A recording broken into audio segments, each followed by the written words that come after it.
Salam sang debaters. Berani bertanya, berani ditanya.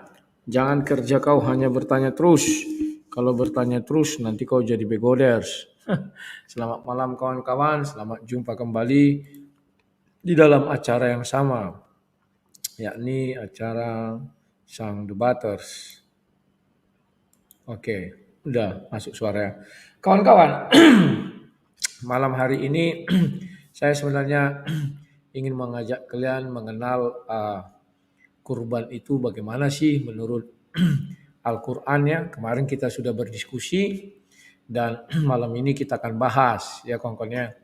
Dan saya membuat sebuah status di Facebook saya. Ngeri kawan, marah-marah orang itu. Kenapa marah-marah? Saya mengatakan, kalau kalian berkurban, jangan lihat berat. Jangan cari berat hewannya. Tetapi carilah bulunya, jumlah bulunya ya. Maka dari itu saya posting sapi berbulu lebat. Kan ada itu ya, di Eropa tadi mana itu sapi berbulu lebat ya.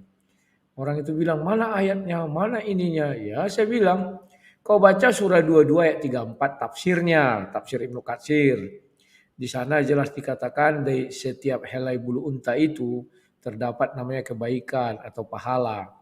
Makan di bulu domba juga demikian. Nah, kawan-kawan, jadi dari sini saya lihat di TV-TV banyak orang tak mengerti kawan.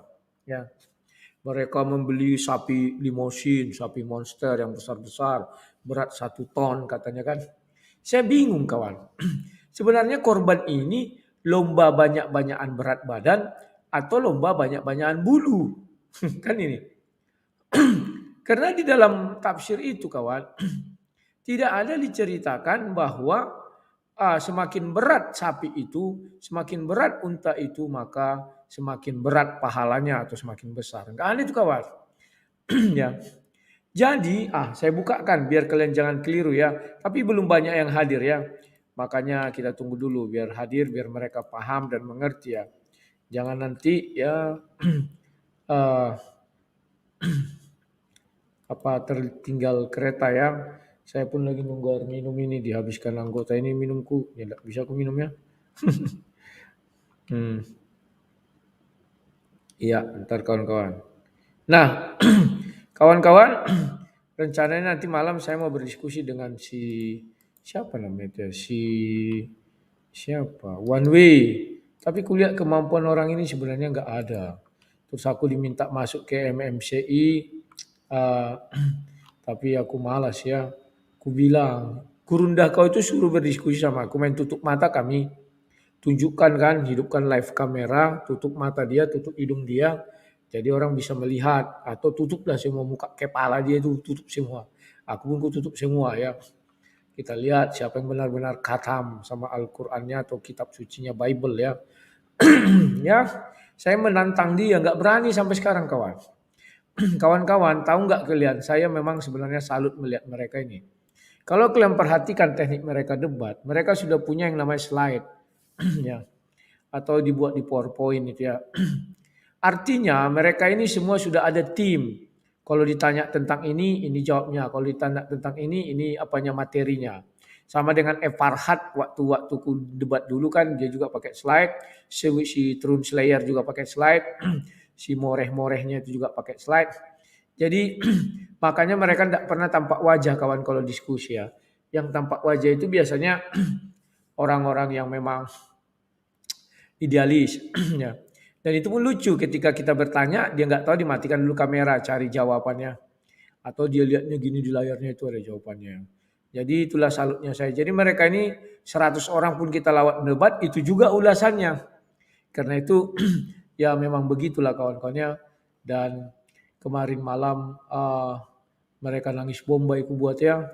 Kok bisa sih Ismail yang sudah besar kok digondong ibunya? Iya dia besar tapi kuntet. Aku bilang. Ya kan kita bicara Bible kawan.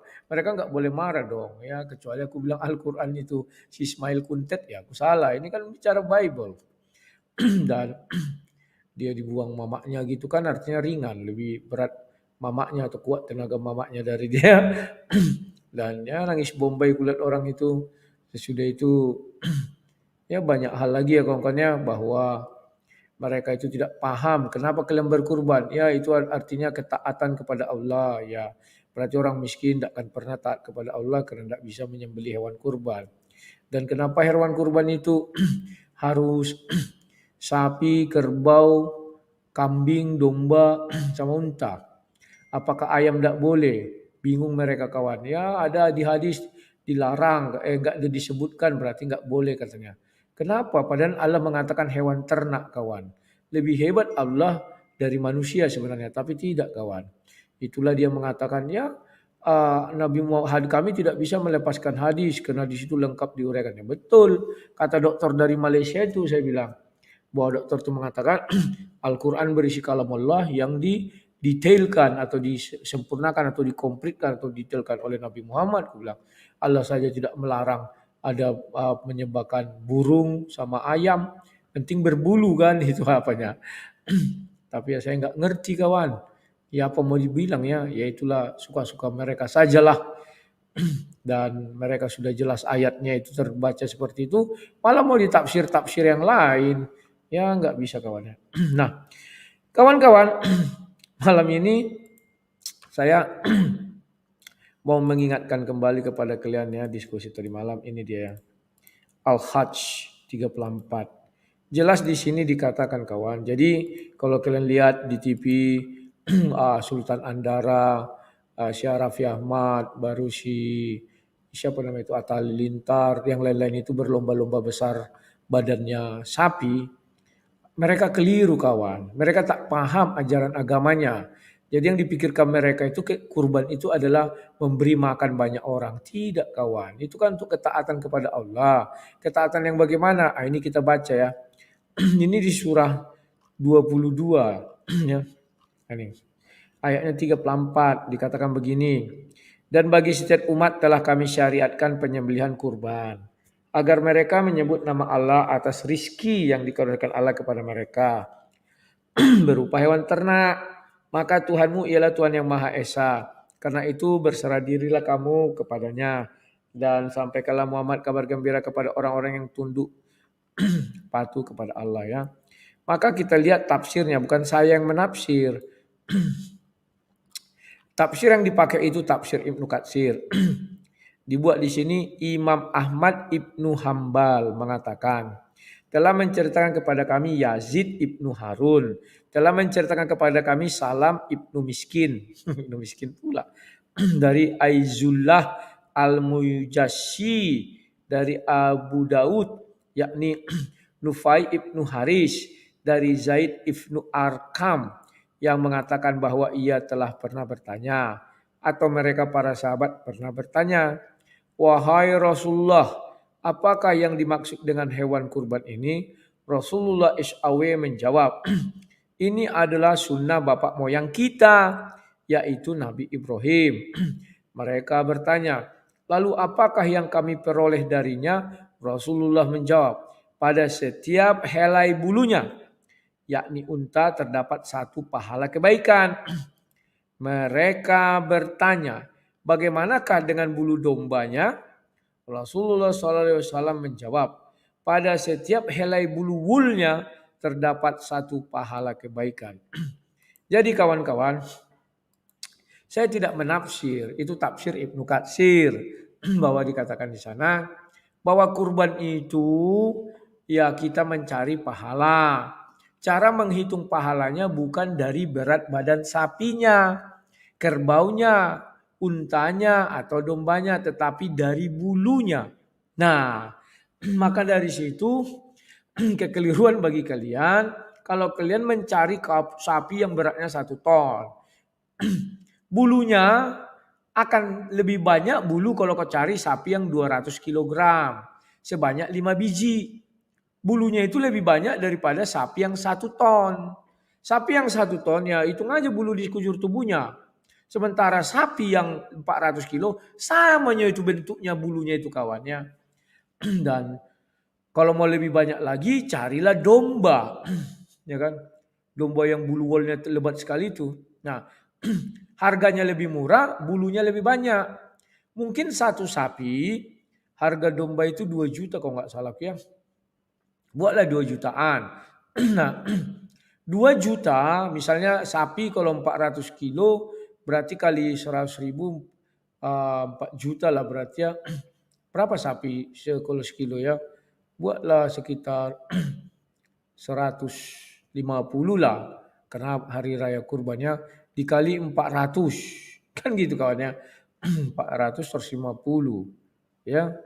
60 juta. Kalau 400 kilo 60 juta lah kawannya. Nah, sementara kambing 1 ekor itu buat 3 juta. Atau domba yang bulunya lebat itu. Dapat dia 20 kawan. Nah, sapi 1 ekor sapi paling-paling bulunya itu hanya katakanlah 1 juta misalnya. Sementara domba kau dapat 20 kawan. Satu domba itu buatlah 500 kali 20 udah 10 juta. Berarti lebih banyak domba bulunya. Ini mereka nggak tahu hitung-hitungan mau ke surga kawan. Karena mereka semua dihitungkan pahala. Jadi kalau orang itu cerdas gitu tekniknya kawan.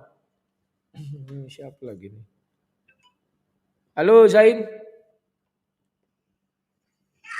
Halo. Nah, apa lagi? Waktu kalian lihat bersama Yusuf itu, apakah mata yang waktu mata ditutup, apakah dia kamera jadi ditutupnya leh? Enggak. Kenapa rupanya? Itu kok boleh bilang itu kalau pendapat Islam melihat atau kalau cuma tengok letterlet kameranya dimatikan. Ya, aku nanya si Zuma. Ya dia pun enggak berani. Makanya aku bilang yang idealis.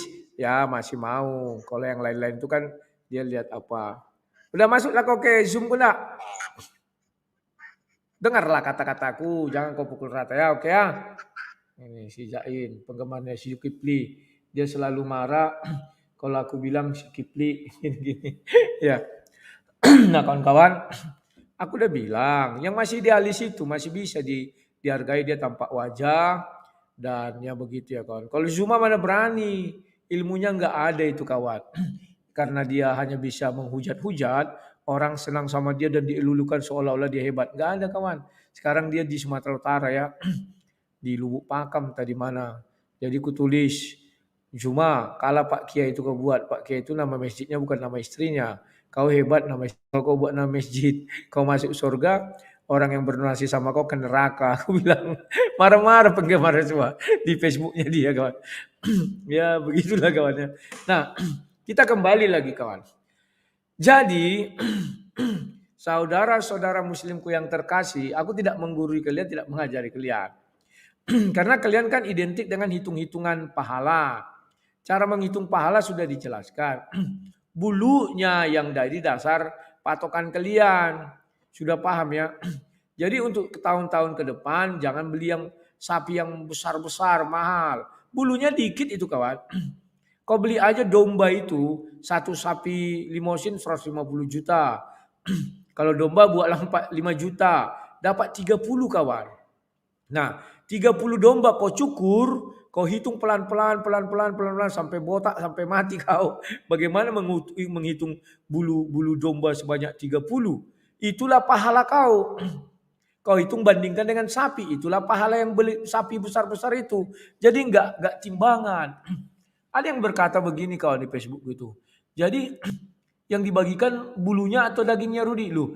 Kita tidak bicara yang dibagikan. Nabi berbicara tentang pahala itu dihitung dari rambut, bukan dihitung dari daging yang dibagikan. Mereka enggak paham ajaran mereka kawan. Lama-lama aku nanti pembela Islam. Kan aku bilang, satu hanya aku yang percaya. Bahwa Al-Quran itu tidak diubah-ubah, tidak diedit-edit, langsung jatuh dari langit, turun dari langit. Hanya aku nanti yang percaya. Al-Quran yang sungguhnya Al-Quran di hati Nabi Muhammad, cuma aku yang percaya. Mereka mana percaya? Dikit-dikit lari ke Bibel, dikit-dikit lari ke Bibel. Dan dikit-dikit bisa menafsir sendiri. Wah, luar biasa orang kawan. Oke, sekarang aku copy paste dulu ini linknya. Ya, kalian bisa masuk, kita diskusi. Saya tidak nafsir ya kawan-kawannya. Kalian sudah lihat tadi kan saya memakai tafsir Ibnu Katsir. Bahwa di sana dijelaskan hitungan pahala itu jelas dari bulu. Jadi kawan-kawanku yang terkasih bahwa saudara-saudara muslimku maksimalkanlah pahala kalian. Jangan kalian berkorban hanya untuk mencari sedikit pahala, jangan ya. Bukan dilihat dari mahalnya kawan. Allah tidak melihat mahalnya. Allah melihat bulunya. Pahami itu. Allah tidak pernah melihat berat badan sapimu.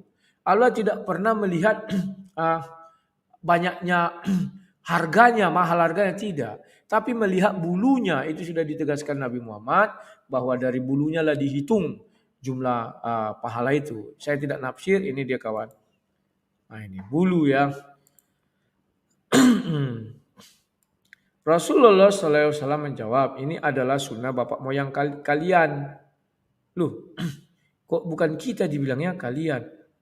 Yaitu Nabi Ibrahim. Aku jadi heran. Apakah Nabi Muhammad bukan keturunan Ibrahim, kok kalian? Mereka bertanya, lalu apakah yang kami peroleh darinya? Rasulullah menjawab, pada setiap helai bulunya, yakni unta, terdapat satu pahala kebaikan. Mereka bertanya, bagaimana dengan bulu dombanya? Rasul SAW menjawab, pada setiap helai bulu woolnya terdapat satu pahala kebaikan. Ya, ini ya. Sudah paham ya? Nah, kalau kalian sudah paham, ingatlah kawan, bahwa Allah SWT tidak pernah memandang harga, tidak pernah memandang berat, tidak pernah memandang besar badan, tidak ya. Tetapi Allah memandang bulu. Perlu kalian pahami, di dalam berkorban hitungan pahala dari bulu, bukan dari berat ya. Kemudian tadi malam saya bertanya kepada mereka juga ya. Apa dasar kalian berkorban? Mereka hanya memberi ayat ini satu ya. Sebagai apa? Agar mereka atas rezeki. Jadi mereka berkorban itu karena mereka dapat rezeki ya. Rezeki yang bagaimana? Nah, kita nggak tahulah rezeki itu yang bagaimana mereka maksudkan. Makanya saya bilang, loh kenapa harus dipotong pas hari raya haji? Karena Ibrahim membuat kurban itu bukan pada hari raya haji. Dan kalian pun tiap hari memotong sapi, motong hewan segala macam kan itu berkurban juga kawannya. Karena mereka nggak paham kurban itu bagaimana. Kalau kurbannya di Abraham lah aku bilangnya, itu dibakar sampai habis. Kalau kurbannya Ibrahim bagaimana? Apakah dagingnya dibawa pulang terus dibagi-bagikan sama orang banyak? Nah, kan tidak kawan. Ya, kita cari lagi kawan tafsir daripada Ibnu Katsirnya. Nah ini dibilang bulu, jadi bulu bukan aku yang bilang kawannya. Nih. Setiap helai bulu yakni unta terdapat satu kebaikan. Mereka bertanya bagaimana dengan bulu dombanya? Rasul menjawab, setiap helai bulu woolnya terdapat satu pahala kebaikan. Jadi kawan, mereka itu korban itu untuk memperoleh banyak-banyak pahala. Maka mereka berlomba bulu ya kawan-kawan, bukan berlomba berat badan. Nah, Ibu Eva Soraya sudah masuk. Halo Ibu Eva Soraya, selamat malam. Lama tak ketemu. Kemana saja? Hai Bang, apa kabar? Kabarku masih seperti kemarin, masih baik juga. Silakan Bu. Ya udah jadi pindah. Ini aku kan mau ke Jakarta dulu nih. Mungkin kami lagi mengawal memori kasasinya minggu depan ini, terakhir kan tanggal 19. Habis tanggal 19 lah aku berangkat. Oh gitu Bang ya. Ya kalau nggak dikawal nanti rusuh Bu. Kan Ya, betul. namanya kecurangan pasti terjadi itu. Iya betul juga ya. Itu cerita itu apa korban apa gitu Bang ya? Ya kurban hewan. Kemarin aku dengar ternak gitu kan. Iya ternak. Anjing juga ternak nggak Bang? Ternak Bu, tapi itu harem. Oh Ini gitu hewan ya. ternak dibilang, iya. Tapi ada unta apa? Oh ya. Apa Bu? Unta apa ya? Apa aja yang bisa gitu. Kalau mereka bilang itu kemarin dikasih hadisnya kerbau, sapi, unta, baru kambing, domba, yang kayak gitulah. Padahal di Al-Qur'annya nggak ada begitu. Yang di Al-Qur'annya dikatakan hewan ternak dan berbulu. itu. Ya, itu makanya kalau ternak, kan ternak itu banyak ya, bebek, angsa, Iya, kan banyak bulunya tuh bang. iya, makanya aku bilang kemarin waktu diskusi itu, kan berbulu, syaratnya berbulu, aku bilang. Nggak Hmm. terima orang itu. Sudah dia di Domba, hadisnya, domba itu kan banyak bulunya, ya pala, ya pala bang. diterima. Domba kan Hmm, kita, nggak berani mungkin. ya. Kalau kita domba nanti dipotongi kita, kawat juga itu. Nah, nggak harusnya kan, eh, kenapa domba kan, apa terlalu cantik domba itu dipotong gitu ya. Ya, bisa jadi tuh, Bu. Oh gitu. Hmm. Ya udahlah bang. Oke, Ibu terima kasih Ibu Itu Eva Soraya, selamat malam ya. Sebentar. Lu jaduna debati. Siap. Lai, jangan lelah bekerja, bekerja di ladang Tuhan, ya Tuhan. Jangan lelah bekerja di ladangnya Tuhan. Wah, tetap waspada SD, ya siap. Kawan-kawan udah banyak mewah saya. Tapi kan aku sudah aku bilang kemarin, mohon ya jangan dilaporkan polisi, aku bilang. Karena kan kita diskusi ya. Ya kayak orang Kristen sih nggak ada lapor-lapor. Jadi ya itulah enaknya diskusi sama orang Kristen ya. Mau dia maki, mau dia apa. Nah, sekarang kawan-kawan kita lihat dasar mereka berkurban. Karena tadi dibilang Nabi Muhammad di sini adalah dasar mereka berkurban. Kenapa? Karena ini adalah sunnah bapak moyang kalian, yaitu Nabi Ibrahim. Ya, maka kita lihat sunnahnya itu gimana itu. Itu di surah 37. Ayatnya 107. Oh tunggu ini dulu ku baca ya. Al-Hajj 35 dulu. Apa di sini? Ya. Ini masih berbicara tentang rizki ya. Rizki.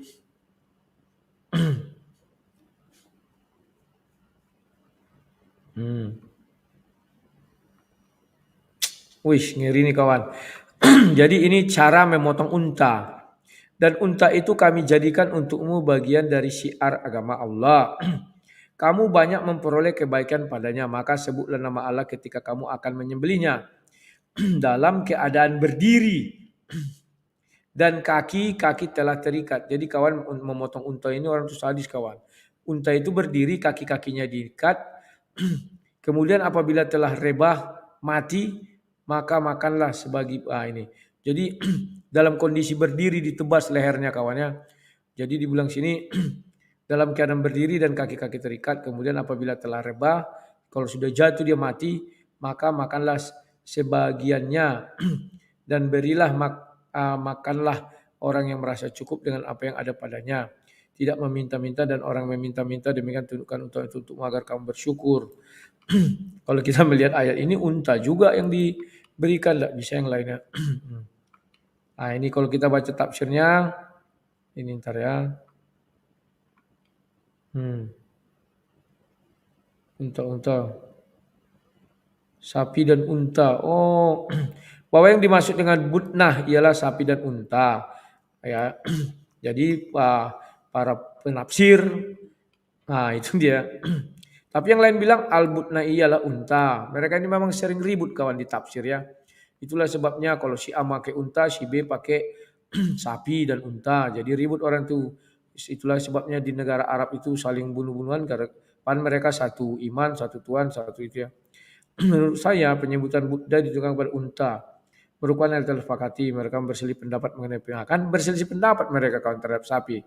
Ada dua pendapat di kalangan mereka yang paling sahih dan terkait mengatakan bahwa butnah ditujukan kepada sapi menurut syariat. Seperti yang disebutkan dalam hadis sahih. Ya. Ini. Jamhur ulama berpendapat bahwa seekor butnah cukup untuk kurban 7 orang. Begitu pula sapi cukup untuk kurban 7 orang. Di dalam kitab Imam Muslim telah disebutkan sebuah hadis sebagai riwayat Ibnu Jabir yang mengatakan kami diperintahkan oleh Rasulullah untuk melakukan patungan dalam berkurban seekor unta untuk 7 orang dan seekor sapi untuk 7 orang ya. Jadi Kalian baca saja sini kawan. Apakah Nabi Ibrahim itu patungan untuk berkorban? Tidak kawan-kawannya. Jadi ini kan mereka aja yang melakukan ini patungan. Apa-apa sih? Nah ini. Daging kurban tetapi yang disampaikan adalah ketakwaanmu. Ini ketakwaannya. Demikian untuk ini. Lanjut. Sebelum kita lihat bagaimana si Ibrahimnya. Nah ini. Lari ke beriman. Tunggu ya, sabar ya. Nah, ini langsung lari berperang. Inilah keterurutan Al-Quran itu setelah mereka menyembahkan berkurban, udah bisa berperang ya. Lari ke berperang. Sekarang kubukakan surat 37 itu. Ayatnya yang ke 107. Nah ini kawan. Nah ini. Nah ini. Dan kami tebus anak itu dengan seekor sembilan yang besar. Jadi kawan-kawan, bahwa dasar mereka ini berkorban, kata Nabi Muhammad kan, mengikut milah sunnah Ibrahim. Maka kita lihat sunnah Ibrahim itu bagaimana. Dan kami tebus anak itu dengan seekor sembilan yang besar. Jadi mereka mengira ketika aku mengatakan tebus, itu penebusan dosa. Tidak. Tapi penebusan nyawa anaknya. Jadi di dalam ajaran Islam ada penebusan.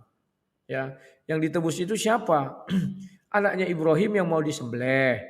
Udah ditebus dengan apa? Itulah dengan hewan, darah hewan. Paham ya kawannya? Jadi penebusan dengan darah hewan itu ada. Nah, itulah sudah dijelaskan. Itulah sebabnya mereka ikut ajaran Ibrahim kata Nabi Muhammad kan. Nah, kalian nanti bisa baca tafsirnya itu hewan apa yang disembelih. Itu sejenis kambing. Kambing apa? Ini kambingnya. Kambing. Tafsir Ibnu Katsir ya.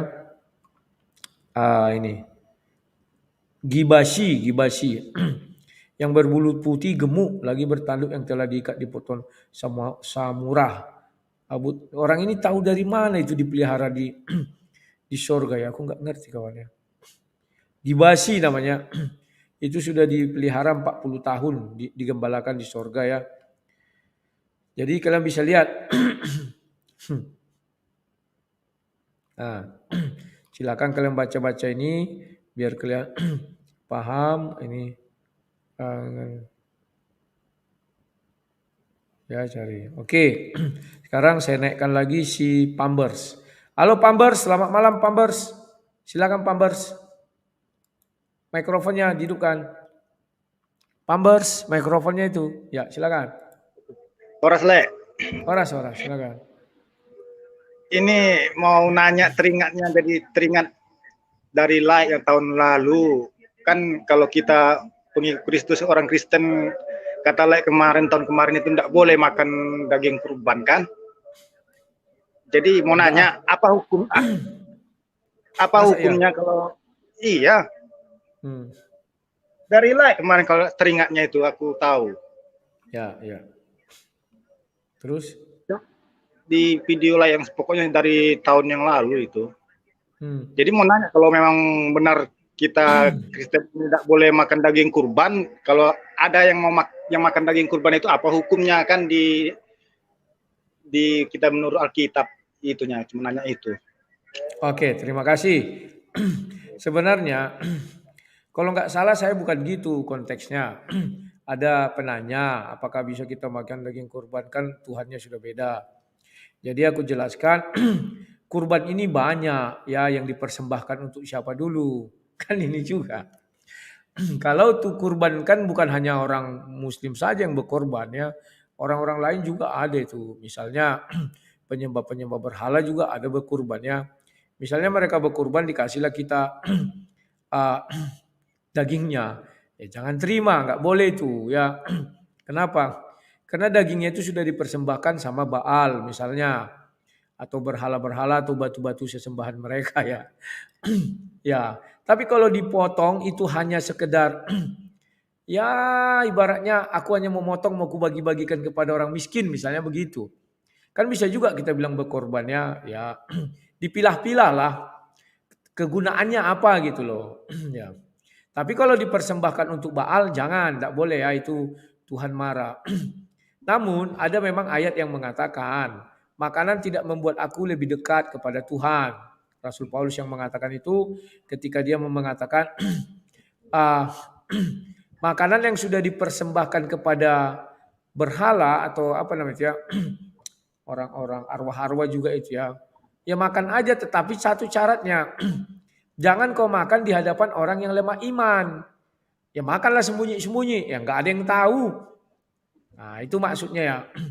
Jadi Tapi jelas-jelas lah itu kan mereka waktu memotong menyembelihnya itu kan atas nama Tuhan mereka itu, Le. ya makanya aku bilang, tanya dulu mereka, apakah itu hanya sebagai kau dapat rezeki, dapat berkat, kau potong, ya bisa kita makan ya. Tapi kan ada orang-orang yang, aku nggak bilang agama tertentu ya, contoh penyembah berhala, penyembah batu itu. Mereka potong itu sambil mengatakan, ya Baal, datanglah Baal, kami telah datang Baal. Ah itu jangan. Karena itu dipersembahkan untuk si Baal. Sama seperti Elia waktu nantangin itu kan, dibuatlah persembahan hewan dipotong taruh di atas itu. Kan tidak dimakan api. Artinya hewan-hewan kurban yang mereka sembahkan untuk Baal itu tidak berkah bagi orang pengikut Yesus. Pengikut Allah Abraham, Allah Isa, Allah Yakub. Karena tidak akan dimakan api itu ya. Semoga paham. Jangan meminta aku memperjelas. Oke lah kalau gitu. Siap ya. Kawan-kawan jangan meminta aku untuk memperjelas, nggak bisa. Aku sudah cukup jelas menjelaskan. Ya, jangan sampai harus agamanya apa? Alah, goblok kali. Ini. Paham ya kawan-kawan ya? Kalau orang Kristen dibicara-bicarakan enak. Takkan ada yang melapor-lapor ke polisi ada kawan. Tapi mereka, ini. Terus anak istriku siapa yang ngurus? Mana mau kalian mengurus? Belum pastilah. Ya karena manusia bisa berubah pikiran kawan. Enak kali kawan itu diurus-urus. 6 tahun di penjara. Kami sumbang-sumbang pula sama itu selama 6 tahun. Jangan ya kawan-kawan ya udahlah. Cerdik seperti ular, tulus seperti burung merpati. Tetapi aku tidak mengatakan agama tertentu ya. Tetapi aku nyeritakan seperti yang cerita di dalam Bible. Di mana Baal ditantang sama Elia. Ayo 450 nabi Baal hadapi aku sendiri. Ya potong hewan itu, potong. Taruh di atas mesbah, kalau orang si Elia mesbah namanya. Kalau mereka dibuat batu kubus, dibuat situ kan, ditaruh di situ. Berjingkat-jingkat orang itu berkeliling-keliling batu kubus itu kawan. Ya Baal, kami datang, dengarlah kami Baal. Di mana kau Baal katanya. Gak datang si Baal kawan karena memang gak ada. Karena batu kubus itu gak bisa memakan korban itu. Aduh, saya bicara Bible kawan, aduh. Ini sudah ada yang marah-marah mewa ini ha. Kurang ajar ini.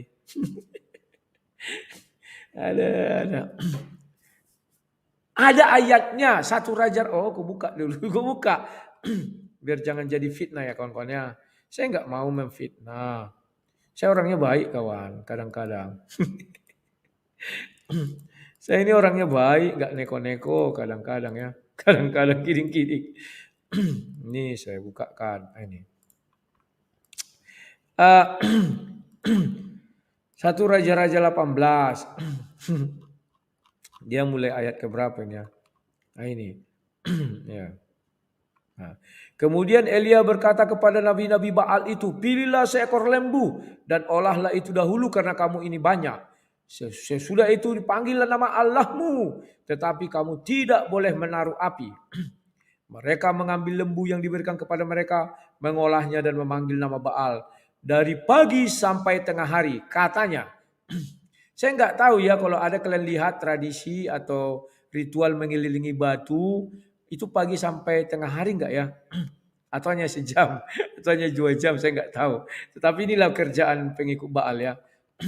Ya Baal, jawablah kami, katanya. Kami datang Baal. Tetapi tidak ada suara, tidak ada yang menjawab kawan. Tiap hari orang tuh menjerit-jerit kan sambil keliling batu dibilang si Baal jawablah. Batu mana bisa menjawab batu kawan. Percuma mereka menjerit-jerit gitu ya. Sementara itu mereka berjingkat-jingkat. Berjingkat-jingkat itu kan berjalan ya sambil naik-naik turun kakinya. Di sekeliling mesbah yang dibuat mereka. Jadi mereka buat mesbah juga kawan. Bentuknya kubus itu mesbah itu ya. Kotak. Kotak lah petak persegi ya. Pada waktu tengah hari Elia mulai mengejek mereka katanya, panggillah lebih keras. Bukankah dia Allah? Mungkin ia merenung, mungkin ia ada urusannya, mungkin ia berpergian. Barangkali ia tidur dan belum terjaga. Cantik kawan. Ya, cantik mainnya. Elia mainnya cantik kawan. Sang debater juga harus cantik mainnya. Jangan kalian paksa aku harus jelas kali ku sebutkan. Itu namanya akiu kalian jongkok. Ya, itu pun ku bilang harusnya ada yang baperan. Apalagi kalau jelas. Aduh, sudahlah kawan. Horas semada. Halo Putin, selamat malam Putin, silakan. Oke, selamat malam, Lai Rudi. Kedengaran, Lai? Siap, selamat malam, silakan. Oke. Ya, kedengaran. Aku yang tertarik membahas ini ya. Udah banyak kan Lai terangkan yang begitu. Keterangan-keterangan itu tentang kurban ini. Aku hanya ingin meraba-raba kira-kira. Kan mereka itu kan raja ngeles di dunia ini. Kira-kira apalah ngelesnya mereka? Ini kan udah benar lah yang kita ceritakan ini diberitakan Lai. Jadi cara-cara aku hanya ingin menebak-nebak cara ngelesnya mereka. Paling begini ngelesnya, Bang. Kau nggak ngerti, itulah kau umat terjemahan. Kau nggak ngerti itu satu. Andalan. Jadi kau karena keseringan makan babi, jadi otak kalian otak babi. Itu kira-kira. Apalagi ya kira-kira ya. Jadi raja ngeles lah mereka ini karena senjata pamungkasnya mereka di waktu mereka mentok nggak bisa menjawab apa-apa, tidak bisa mempertahankan argumennya. Salah argumen yang paling hebat itu. Kau nggak mengerti, itulah kau umat terjemahan. Kau nggak tahu, makanya jangan coba-coba membahas kitab kami karena kau umat terjemahan, kau nggak mengerti apa maksudnya. Nah, jadi kira-kira begitulah senjata-senjata mereka ini. Dikirain mereka hebat. Yang kedua, yang berikut Le. Mereka ini bengal orangnya Le. Apa di atas bengal ya? Keras kepala, di atas keras kepala, bebel. Di atas apa lagi? Bebal. Jadi kalau kulihat Le, berbusa mulut kita menerangkan Tuhan kami tidak tiga, Tuhan kami satu. Ngotot aja harus tiga. Entah apalah yang diototi mereka itu ya, entah parah sekali. Jadi kalau saya lihat lah, saya baca-baca lah Alkitab itu, karena lain juga lah, jadi saya sering baca Alkitab ini, ya kan. Jadi saya baca-baca, saya bandingkan lah. Setelah saya bandingkan, jadi saya ingat ada katanya mereka para pendebat sebelah mengatakan bahwa kitab mereka itu penyempurna lah, penyempurna kitab-kitab sebelumnya. Mantap kali kitab ini, pikirku. Kucek lah, kuceklah satu-satu, mulai dari Kejadian masa penciptaan 6 hari diciptakan. Aku cek sebelah, loh, nggak ada apa yang diciptakan hari pertama, hari kedua, hari ketiga. Di mana disempurnakan? Mengaburkan iya, membuat buruk iya. Di mana disempurnakan, pikirku kan. Terus lihatlah lagi. Kitab kami bukan kitab sejarah. Kitab kami bukan kitab sejarah. Oke. Cara karena mereka tidak mampu menunjukkan silsilahnya yang di kitab mereka. Jadi mereka ngeles begitu. Ini bukan kitab sejarah. Kan gitu. Dikiranya kita ini bodoh. Karena kita lah gini. Sudah dibuat standar yang sangat tinggi. Standar kita udah dibuat sangat tinggi. Tanpa ada bukti, tanpa ada sesuatu tertulis di kitab suci, kita tidak akan bisa mempercayai begitu saja. Karena tertulis di kitab suci, baru kita percaya. Kan begitu kan lah ya? Jadi, saya lihat lagi tentang yang kurban ini. Di Alkitab, sudah jelas-jelas disebut jelas terang benderang namanya itu Ishak gitu. Bisa-bisanya lah dibuat, disempurnakan katanya, tapi nggak jelas. Dibuatlah Ismail. Ini menurut aku menyempurna, apanya yang disempurnakan? Jadi mengaburkan semua kejelasan itu sebenarnya menurut aku mereka ini. Biar kabur. Cuma hebatnya mereka tidak kita memberitakan firman Tuhan ini. Untunglah ada Lai Rudi di sini, bah. Kalau nggak ada Lai Rudi, nggak ada ibaratnya pembuat penetralnya. Kalau seandainya Lai Rudi diam, kan Lai Rudi aja kulihat di sini yang paling keras berapologet ini. Nah, lebih tajam lah kulihat. Seandainya Lai Rudi tidak bergerak begitu, aku rasa mereka yang menguasai dunia internet ini, mereka menguasai. Karena kebohongan yang selalu diberitakan menjadi kebenaran, jadi kebenaran. Banyak orang tertipu. Oh iya begitu, karena itu disuapi terus orang-orang, bahkan orang Kristen sendiri. Makanya untuk teman-teman Kristen, bentengilah diri kalian, bacalah Alkitab itu, bacalah biar kalian nggak dibodoh-bodohin lagi, biar nggak dibodoh-bodohin. Mereka hanya memutarbalikkan, mengakui dia paling sempurna, mengakui dia paling paling jelas, padahal mengaburkan semua yang ada di Alkitab. Itu tujuan mereka itu, Jadi aku lihat berbahaya memang aparat apologet sebelah ini, Jadi itu aja, Terima kasih, Oke, terima kasih Pak Putin. Ya betul kawan. Sebenarnya kenapa harus aku jadi pilihannya? Banyak juga yang lainnya, Airben, baru Bom, baru yang lain-lain itu ya, dan lain-lain ya. Tapi memang kalau dibilang aku yang memulai, ya betul. Waktu itu ceritanya begini. Aku kan sudah lama pensiun dari dunia debat, bukan pensiun lah, tetapi di Facebook main ketak-ketik.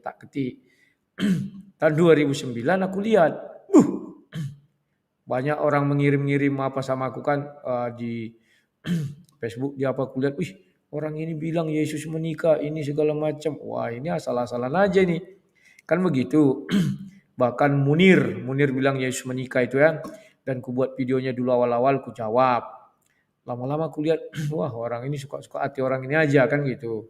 Makanya aku pikir, aku harus namanya sang debaters, harus dikenal orang lagi kan gitu.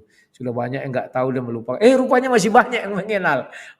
Begitu aku muncul lagi tahun 2019 mengenai si Somad, 10.000 orang langsung mensubscribe. Terkejut aku. Datang orang itu, wah sang debater hadir lagi katanya, masuk di Facebookku juga, masuk di Facebook itu di SMS. Aku belum punya WA. Ternyata masih ingat orang ini sama aku bilang kan. Akhirnya udah, kalau gitu harus kubal-bali satu-satu nih. Kubuka lah, ayo main waktu itu Skype ya. Ayo masuk Skype kita debat, kan karena bisa direkod. Aku yang kupikirkan hanya rekod aja. Akhirnya aku rekod, ku upload. Lama-lama datanglah penggemar, bang pakai streamer aja, begini caranya gimana? Ku coba. Mantap bisa. Itulah kisahnya. Jadi aku memang begitu, setelah dulu juga aku putuskan 2008 itu aku jadi seorang pendebat. Ya memang sudah kusiapkan hati, pikiran, dan seluruh jiwaku ke dalam dunia debat itu. Dan setelah aku comeback 2011 kan diuber-uber. 2019 comeback, rupanya orang-orang muslim pun melihat pendebat-pendebat mereka kayak Zizuma, Sinandar, yang lain-lain kan. Weh, kau sekarang sudah main di YouTube ya katanya. Iya, mainlah kalian sini, aku bilang. Oke, kata Sinandar. Mengamis-ngamis lah Sinandar. Bang, ayo debat bang. Aku mau buka channel. Oke. Bukalah channel, bukanya lah kan. Jadi ketingatlah coba lihat channel-channelnya dulu. Ketika dengan akulah dia mulai naik daun. Tiap hari merengek-rengek. Ya sudah, nggak apa-apa. Nah, ternyata mereka juga memantau aku terus. Mak, ngeri kali jalan hidupku ini, aku bilang. Gerak-gerikku rupanya dipantau. Begitu aku muncul, buktinya dalam satu hari 10.000 orang waktu itu subscribe-ku. Besoknya tambah lagi 10.000 lagi. Jadi 20.000 ingatku waktu itu dalam 4 hari ya. Sudah. Setelah itu baru normal berjalan. Jadi yang 20.000 inilah orang-orang dulu yang pernah menyaksikan itu mungkin. Dan ditambah orang-orang baru ya. Aku sudah putuskan bahwa aku kembali ke dunia debat tetapi dengan format lain. Tidak seperti waktu di Facebook dulu. Di Facebook dulu memang karena gampang melarikan diri, jadi ganas-ganas saja situ ucapannya, kasar-kasar orang-orang itu ya. Dan waktu itu aku bilang aturannya Ya janganlah kalian menghina karena kalian suka lapor-lapor polisi. Tapi kadang orang tuh ganas-ganas, kadang kita terikut. Setelah di YouTube ini kita nggak bisa ganas-ganas lagi kawan, karena kan sulit untuk melarikan diri dari YouTube karena ada videonya. Dan aku nampak wajah, ya sudahlah. Trademarkku dari dulu kan nampak wajah, nggak pernah tertutup ya. Si Kipli datang. Namanya Abdul Muiz. Dikejarnya aku terus, dikejarnya. Oke. Aku buka lah kan. Dulu masih sopan-sopan dia, Bang Rudi, gini-gini nih. Sekarang dah sudah punya nama, dia sok-sok petetang-peteteng sama aku. Tapi ilmu dia masih di bawah aku. Diakui dia kok, tenang aja kalian ya. Kadang mereka ini gaya-gayaan, gimmick-gimmickan biar kesannya hebat. Ya namanya juga cari makan ya. Aku akuilah. Tidak ada orang ber-YouTube itu murni 100%. Kami mau ngabarkan ini. Selagi masih pasang iklan itu cari makan. Dan orang itu sering mewe aku kok. Menghormati aku masih ya. Jadi jangan kalian kira. Sinandar hormat kali itu sama aku tuh. Sudahlah ya.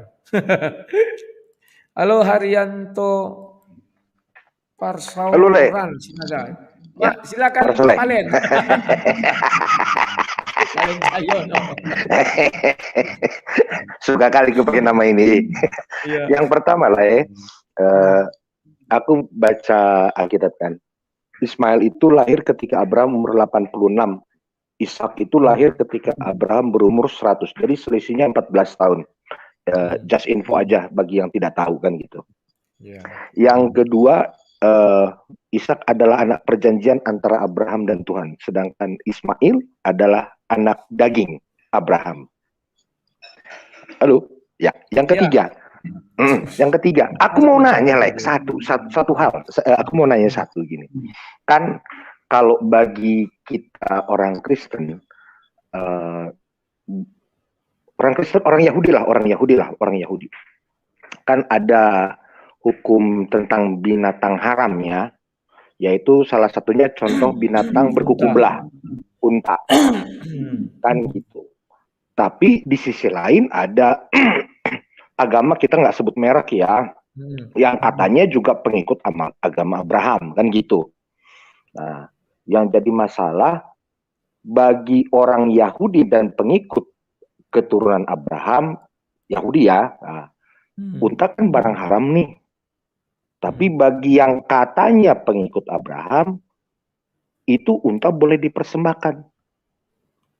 Kan nggak lucu kalau Allah menetapkan unta barang haram, tapi di sisi lain ada yang mempersembahkan barang haram bagi Tuhan. Menurut saya itu gimana coba?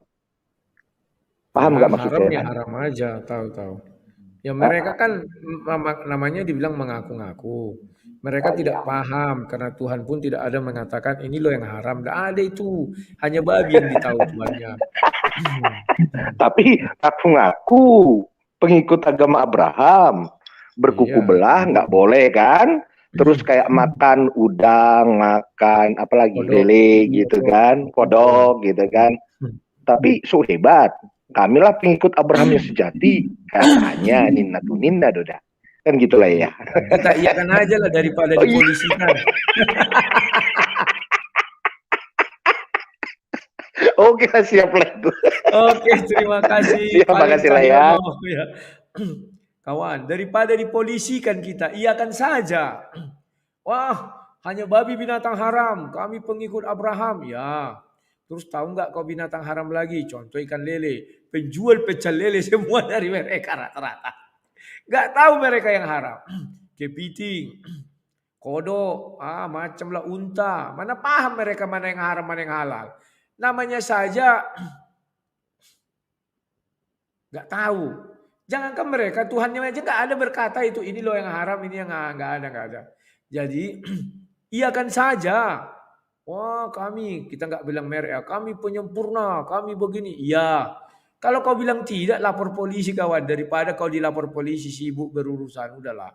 Iyakan aja, ikhlaskan. Iya bilang. Itu menunjukkan kebesaran hati kita ya. Itulah solusi terbaik. Halo Dewi, selamat malam, silakan. Mantap Bang, mantap. Kedengaran ya. Ya. Selamat malam, salam berkah dalam semua. Dewi, cobalah kau pikirkan ya. Daripada kita dilaporkan ke polisi, apa enggak salahnya kita bilang ya gitu aja? Kan enggak salah kan? Iya benar Bang, ngalah aja Bang. Soalnya sekali kalau melihat kita sebenarnya di Indonesia ini banyak sekali itu yang senang makan ikan daging lele itu, lele goreng itu wah Iya. banyak sekali tuh. Nggak tahu orang itu haram. Iya. Iya. Namanya goblok. Ada di Imamat 11 ayat 9 sampai 12 itu. Iya. Ikan yang bersirip dan atau tidak tidak bersisi itu bersisi, tidak boleh iya. tidak bersisi tidak boleh kau makan, haram itu. Tapi Ya, Bang. enak katanya. Enak, Bang. Oh, lah sekali kalau makan itu. Oh, nambah, Bang. Satu lagi, Bang. Ya. 2 lelenya, Bang. Lelenya 2. Wah. Geli sekali, Bang. Kalau aku makan terus terang aku nggak seneng lele, Bang. Jadi kalau aku beli di situ paling beli ayam ya sama ini, paling bebek gitu. Iya. Tapi kalau mereka kan murah itu, Bang, harganya lele itu, Bang. Langsung, Bang, lelenya 2, Bang. Tambah lagi. Lele goreng. Iya. Dan yang lucunya nggak tahu dia itu haram kan. Iya. Malah kalau melihat orang makan babi kayak sinisnya itu kayak luar biasa, Bang. Sinis banget. Iya. Padahal nggak tahu dia lele itu haram. Makanya itu, Bang, aku udah dari kapan hari itu sudah aku tanyakan itu, tapi mereka tuh nggak tahu gitu. Ya sudahlah, kita iyakan aja lah. Berarti nubuatan keledai liar itu terpenuhi ya, sah. Betul. Kuntet, Bang, kuntet. Jadi kalau Abang kata bener. Oh, nangis loh. Untung nggak si Sugi Kristologi lawanku. Kalau Sugi Kristologi dilemparnya aku. Pernah dibahasnya itu kan kurang ajar. Betul. Si Rudi. Bener, Bang, bener. Itu kata Abang bener kok. Jadi memang keledai itu kan seperti kuda, kecil kuntet. Iya.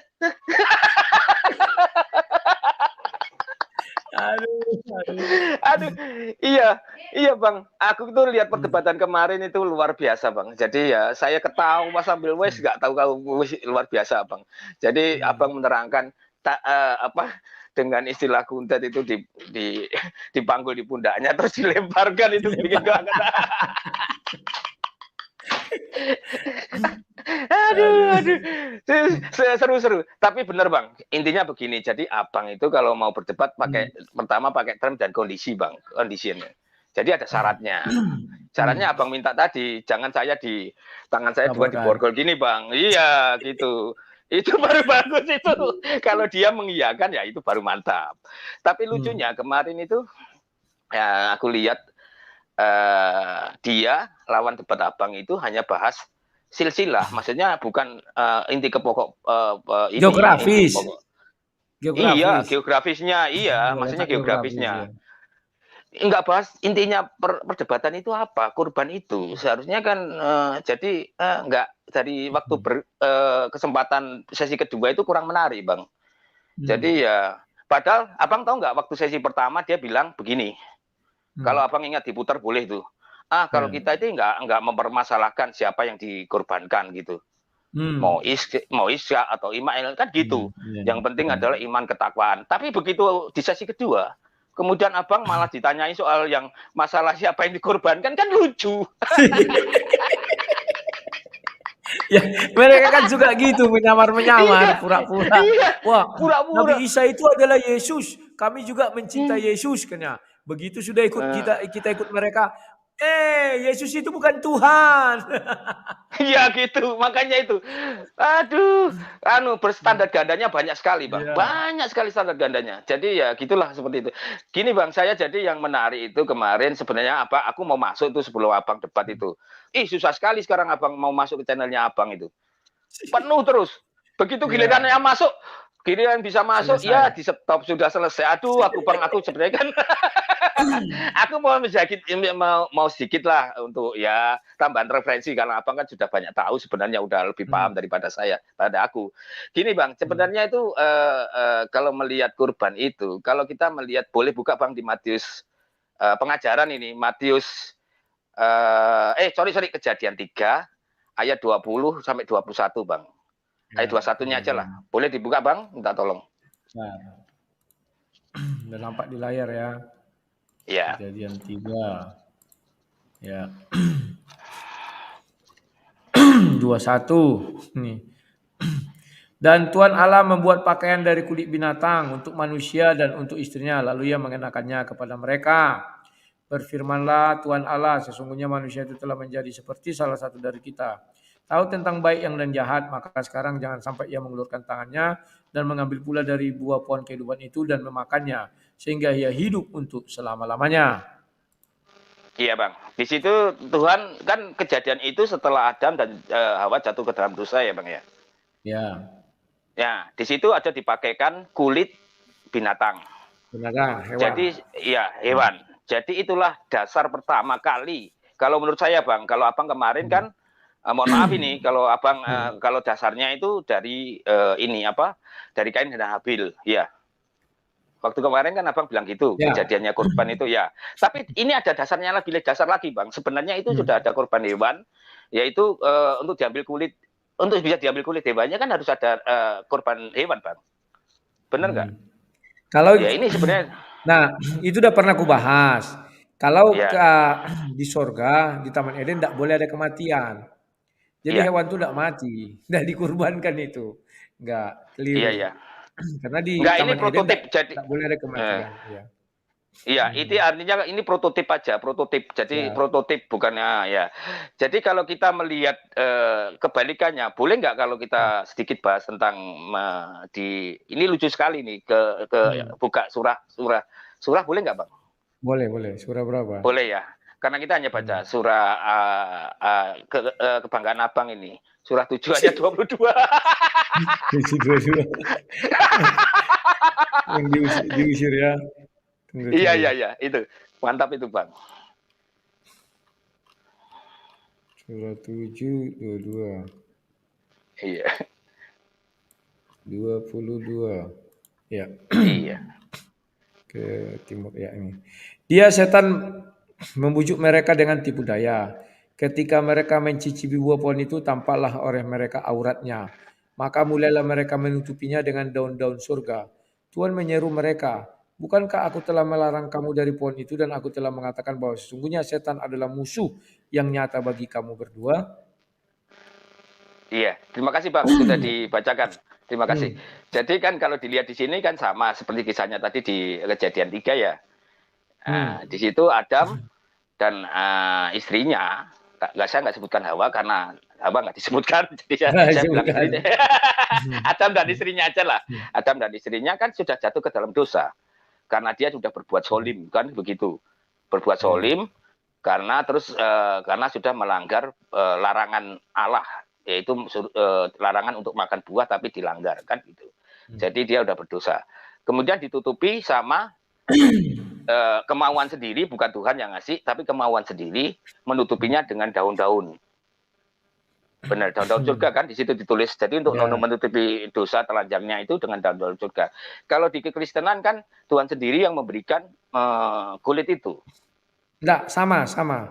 Pertama juga daun-daun itu juga dipakainya. Oh, dipakainya daun, bukan Ya, kulit pertama. ya Bang ya, Ya, oh, ketika gitu. dia jatuh ke dalam dosa, dia pertama mengenakan daun itu. Ini kubacakannya di Kejadian 3 ayat 7.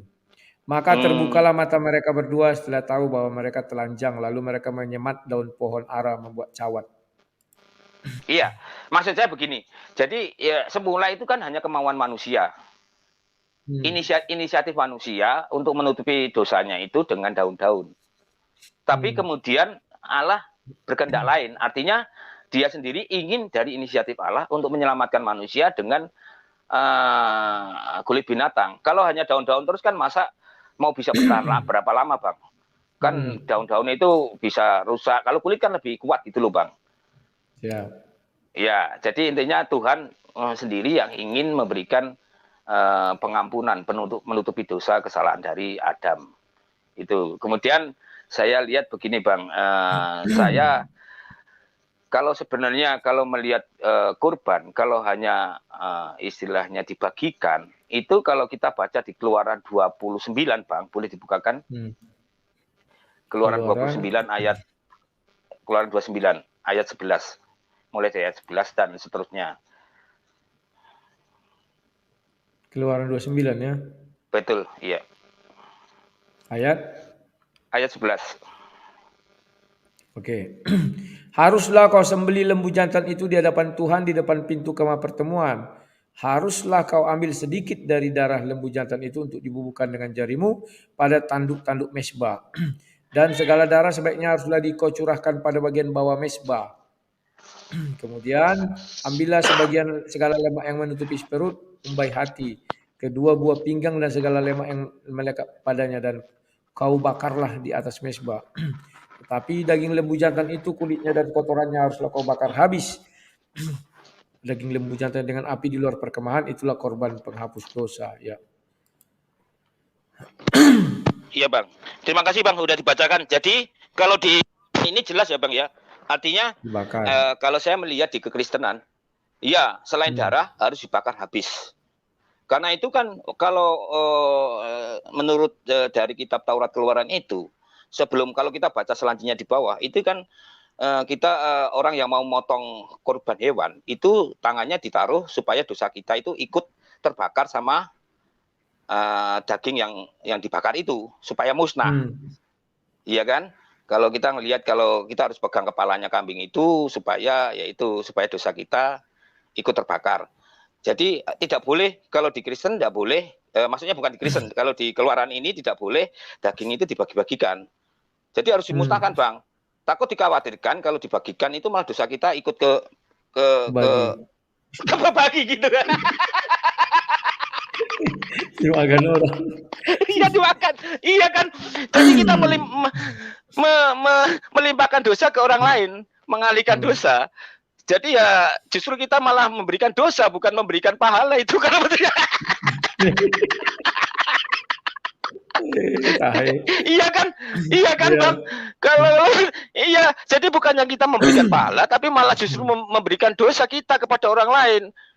Ya ini menarik ini. Jadi kalau aku melihat seperti itu, karena kita bisa buka di sebenarnya ya sudahlah nggak usah kitab itu kita bicara Alkitab aja.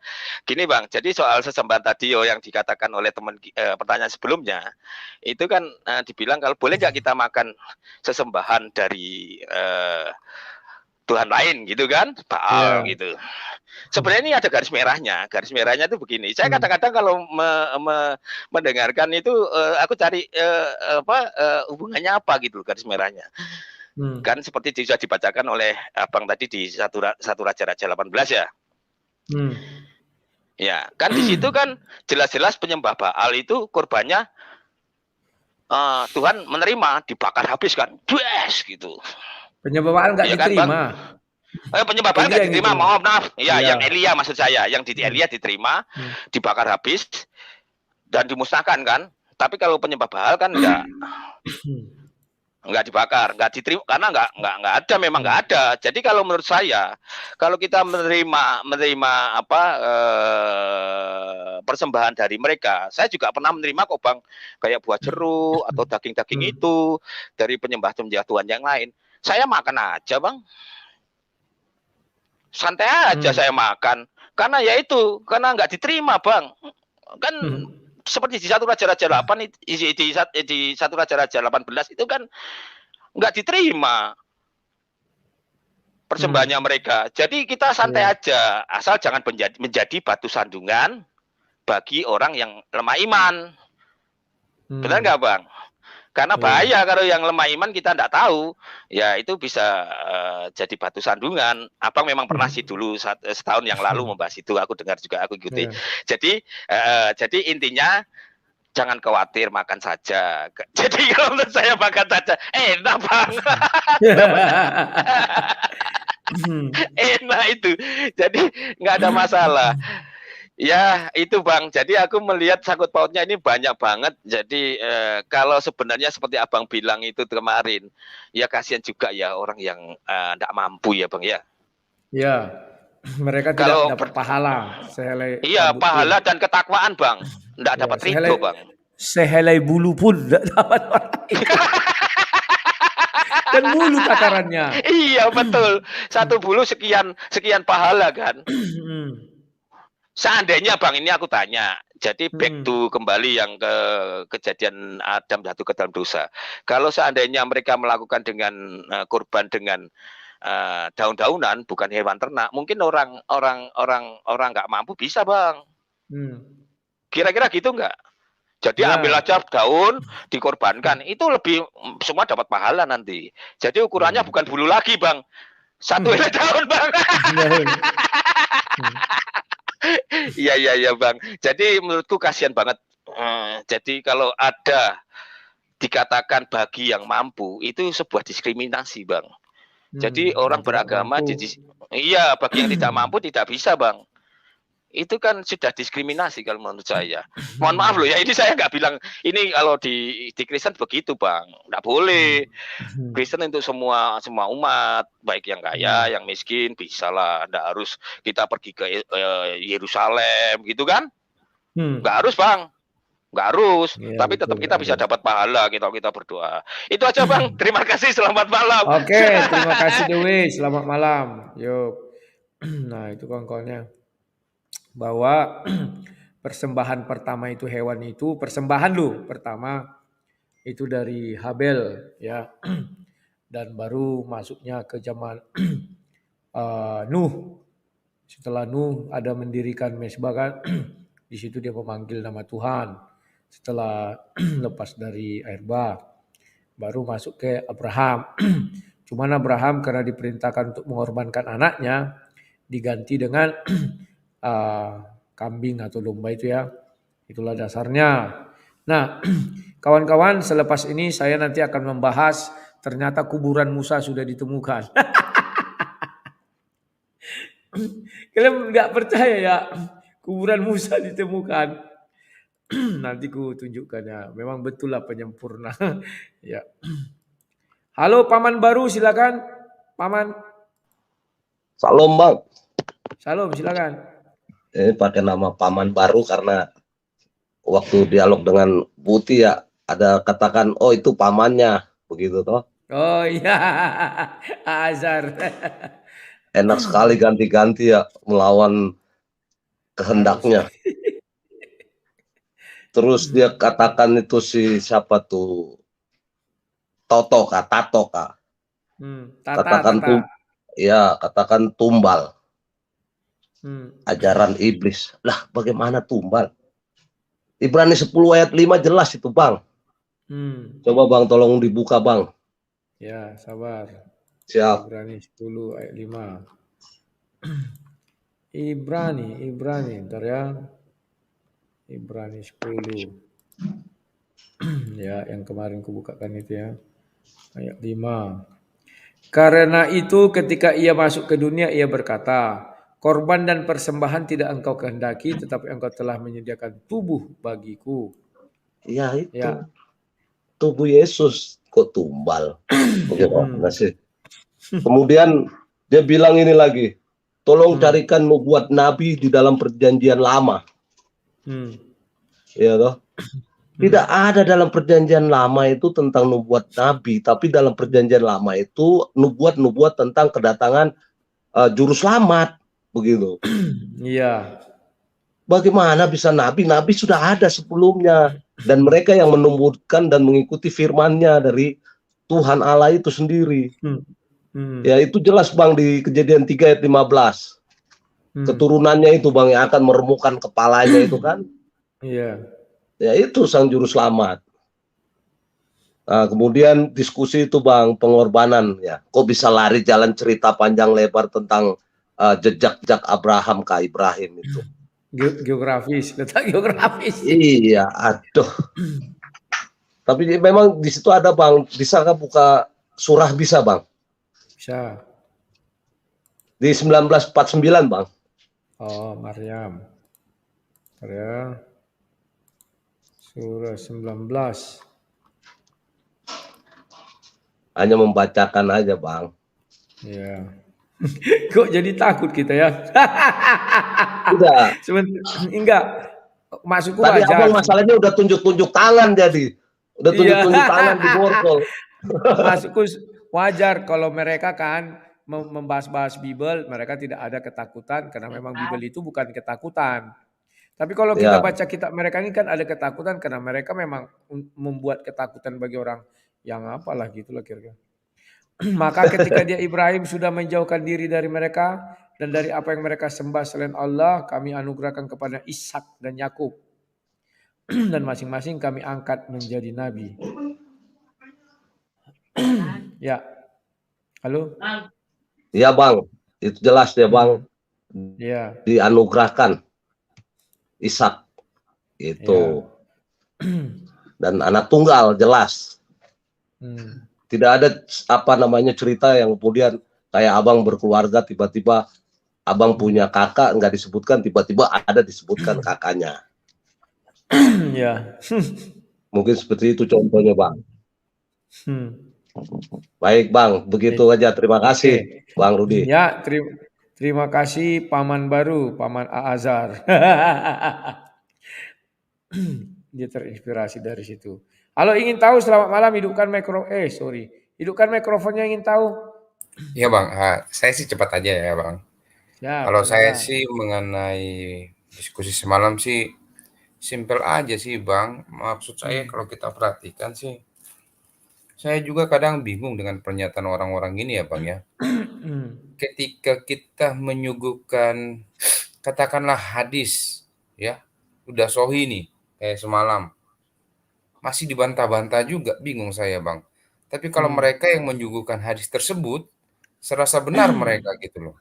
Itu menjadi pertanyaan buat saya, kok bisa seperti gitu. Nah, yang jadi pertanyaan selanjutnya, apakah mereka yang sekarang ini Bang ya, ini kita cerita yang sekarang ini, apakah mereka melebihi daripada ahli tafsir yang sebelumnya? Lebih hebat begitu? Ya, jadi yang saya perhatikan selain mereka lebih hebat daripada Allah mereka lebih hebat daripada ahli tafsir mereka sendiri gitu. Ini yang jadi permasalahan gitu. Dan saya pikir selama ini mereka nggak pernah sadar-sadar untuk hal tersebut. Saya kurang tahu gimana pola pikir mereka ya. Apakah sengaja membiarkan kebodohan itu tetap berlanjut gitu. Ya, saya pikir mungkin perlu adanya apa ya dari pihak mereka yang sebagai menurut saya pendorong supaya mereka lebih cerdas lagi dalam menyampaikan sesuatu yang tidak berstandar ganda gitu. Sayang sekali gitu. Ya, sesuatu yang dinyatakan iya benar soal Ishak, tapi mereka bantah sendiri. Ini kan jadi permasalahan juga untuk mereka ya. Dan saya yakin sudah banyak buku yang menyatakan bahwa berbeda pendapat antara ulama mengenai siapa yang dikorbankan dan bla bla bla bla bla bla bla. Tapi itu tetap ujung-ujungnya tetap mengarah kepada Ishak gitu. Ya, nggak ada ruginya kok. Kita mah santai-santai aja gitu kalau memang mereka juga menyatakan Ishak gitu. Kita nggak mau gugat-gugat, ngapain juga gugat-gugat. Nggak ada untungnya. Toh juga semua nabi kata mereka muslim gitu. Pusing amat kita dengan itu. Wong yang Yahudi saja yang punya Taurat, yang punya nabi dari mereka aja nggak mau pusing. Nggak mau ribut sama mereka. Aneh juga. Kadang gimana ya pola pikir mereka. Saya kadang untuk sampai ke pola pikir mereka tuh agak susah sekali gitu. Ya apa mungkin saya yang kurang bisa mencerna atau gimana gitu ya. Tapi yang pasti bahwa yang saya mau sampaikan bahwa teman-teman mungkin juga dari seberang perlu juga memahami kata yang sudah diterjemahkan ya. Misalkan contoh ternak ya. Ya ternak ini kan banyak juga, Bang. Sudah jelas sekali kalau orang manusia zaman sekarang udah paham ternak itu apa saja, ya. Entah itu ayam, entah itu apa gitu ya. Yang penting diternak lah, dipelihara. Ternak itu kan bahasanya itu yang dipelihara oleh manusia gitu. Itu sebenarnya paling mudah sekali, sangat gampang sekali dimengerti begitu. Dan saya pikir mungkin perlu juga teman-teman yang lain juga ya ketika maksudnya terjemahan itu kurang bagus atau kurang tepat, saya pikir orang yang teman-teman dari seberang yang mungkin pandai berbahasa Arab mungkin bisa lebih menjelaskan pengertiannya yang mendekati hal tersebut ya. Kalau itu arahnya ke tafsir. Tapi kalau saya pikir untuk arahnya pengertiannya ke di Al-Quran saya pikir janganlah. Kenapa? Karena kalau mau mengganti itu gugat saja gitu. Ya yang menerjemahkan Al-Quran tersebut ya contoh misalkan ya Kementerian Agama gitu ya. Nah kalau tafsir saya pikir bolehlah gitu. Jadi perlu ini dan saya bingung juga kata mereka bahwa Al-Quran di atas posisinya di atas gitu. Tapi kok terkadang yang kita lihat bahwa malah hadis posisinya yang di atas. Terbolak-balik, kadang bolak-balik, kadang bolak-balik, kadang kita bingung pernyataan mereka. Kadang mereka mengatakan tidak sesuai dengan Al-Quran, itu tidak boleh. Tapi tiba-tiba di dalam Al-Quran tidak ada, di dalam hadis ada, mereka iya. Nah ini juga jadi gimana gitu ya, kita susah sekali gitu. Maksud mereka apa gitu. Jadi saya setuju dengan pernyataan Bang Rudi bahwa Al-Quran itu tidak bisa berdiri sendiri tanpa hadis. Duit tunggal dia. Gitu. Dan bersyukurnya kita umat Kristen ini kita tetap berpegang teguh pada kita. Itu bukan pernyataanku, itu pernyataan doktor yang dari Malaysia yang mengatakan waktu diskusi sama aku kan hadis Al-Quran itu berisi kalamullah yang didetailkan atau disempurnakan hadis. Oh iya, saya pernah dengar itu Bang ya. Ya, baru tadi malam si lawan debatku juga bilang bahwa Ikhwan itu bilang ya kami tidak Al-Quran itu harus dengan hadis katanya. Iya betul saya dengar juga Bang. Nah makanya saya bilang artinya yang tadi saya pernah kan kayak sempat mereka pernah bilang kalau itu tidak sesuai dengan Al-Quran itu tidak sah. Tapi ketika itu tidak ada di Al-Quran tapi di hadis itu sah. Itu yang makanya Bang kita jadi bingung. Jadi mungkin lain kali misalkan kalau memang pengertiannya kurang tepat diartikanlah gitu. Itu aja sih Bang yang bisa saya sampaikan malam hari ini. Oke, terima kasih ingin tahu. Selamat malam kawan-kawan. Itu pernyataan doktor Malaysia ya. Dan juga pernyataan mereka tuh ya kami beriman kepada dua kitab itu Al-Quran dan hadis tidak bisa dipisah kata dia kan. Maka kemarin saya bilang wah kalau gitu kayak duit tunggal aja kalian ini. Aku bilang. Nah kawan-kawan saya ada ini kayaknya ada baru fasilitas dari YouTube ya saya nggak tahu. Ini ada super sticker. Nggak ngerti aku apa super sticker ini ya. Apakah berbayar atau enggak nggak ngerti. Tapi kemarin memang ada dibuat situ super sticker sudah bisa diaktifkan. Saya nggak ngerti tuh. Kalau apa coba kalian lah ya. Ya hitung-hitung bantu-bantu pelayananku lah. Wah mengemis nih. Enggak itu bukan mengemis. Tetapi ya itu kan sebagai sama kawan seiman. Ya enggak salah aku bilang itu kawannya. Ya karena kita pun ya itulah. Agar tidak mati suri semua pekerjaan-pekerjaan ini ya. Ingin tahu tadi sudah ya. Oh iya ya udah tadi.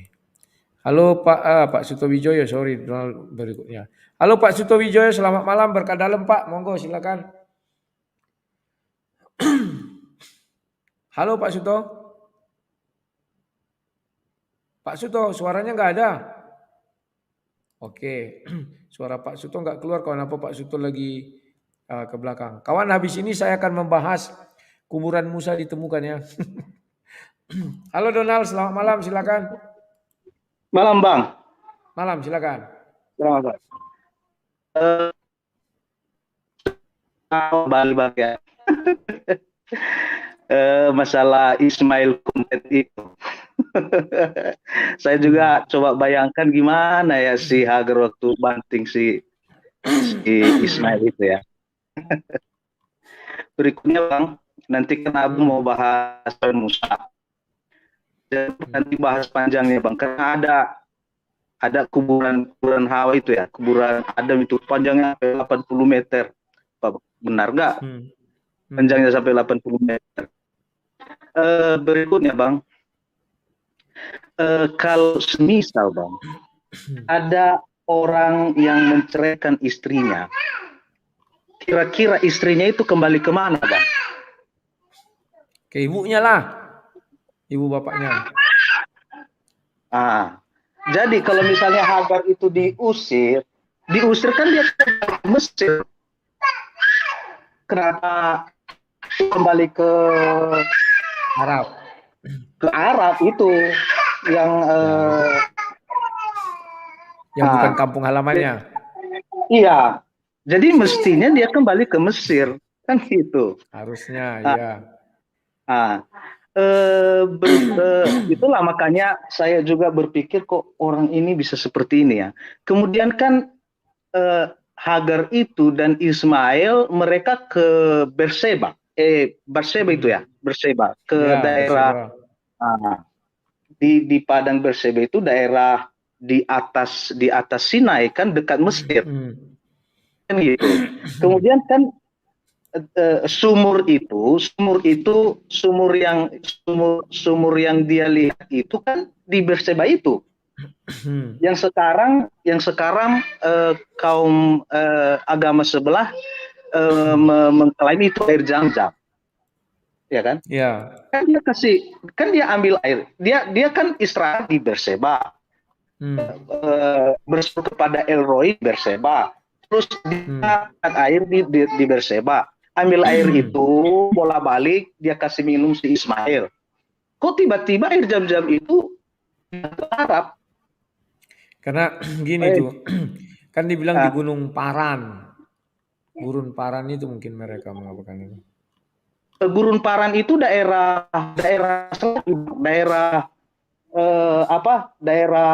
bukan, kalau Paran itu bukan daerah Arab Saudi.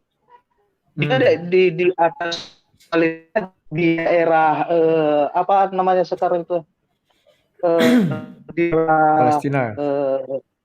Di daerah paling ke atas lagi ya. Jadi dia nggak ke kalau misalnya yang mereka sebut Paran, daerah Paran itu. Ya. Nah, Sultan mah bebas. Sultan mah bebas. Untung nggak dibilangnya dekat Danau Toba itu. Bisa jadi dibilangnya dekat Danau Toba. Itu yang bikin saya kok bisa pindah ya. Padahal di Sheba. Kemudian Bang, mereka kan ngomong kurban itu kan setelah kambing itu disembelih oleh Abraham, kemudian kata mereka dibagi-bagi ke keluarganya. Kalau nggak kemarin kan mereka bilang begitu, iya kan? Nah, jadi pikiran saya begini Bang, kalau misalnya kambing itu tidak ada, kemudian Ismail itu jadi misalnya, apakah daging Ismail akan dibagi-bagi juga kepada saudaranya?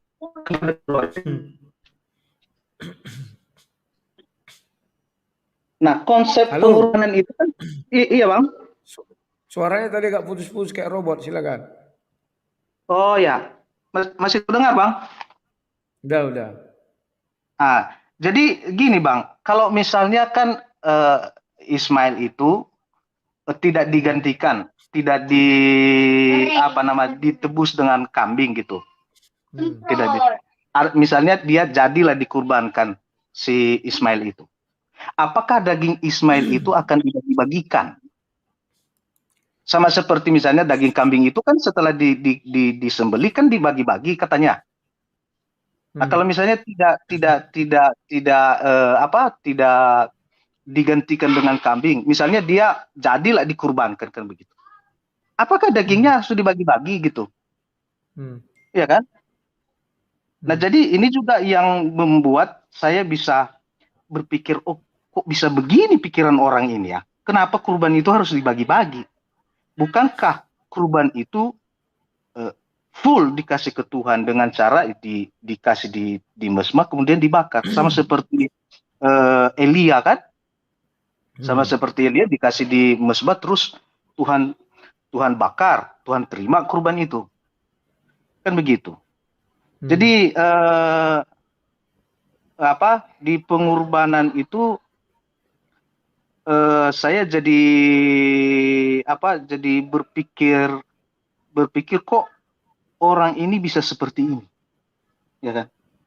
Lalu kalau dibagi-bagi, kalau sama seperti yang disinggung Pak Dewi tadi, ya kan? Nah, saya pada waktu disinggung tadi saya juga teringat, Bang. Kemarin ada teman saya yang sudah apa namanya kena togel, ya kan? Menang togel dia. Terus besoknya dia bagi-bagi tuh menang togel ya, hasil menangnya. Terus saya tanya, kok tumben traktir kita? Dia bilang, semalam saya kena togel, kita bagi-bagi dosa lah. Gitu. Berbagi dosa itu indah. Jadi itu makanya saya teringat tadi waktu ngomong masalah bagi-bagi kurban itu, berarti itu sama dengan bagi-bagi dosa gitu.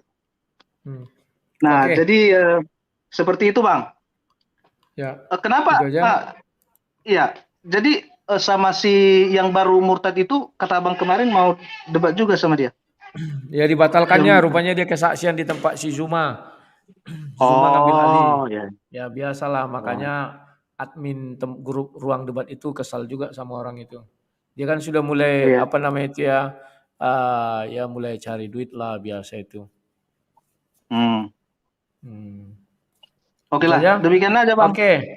Terima kasih Donald. Selamat malam. Yesus memberkati. Sama-sama, yo. Jadi itulah pendapat dari Donald ya, kawan-kawannya.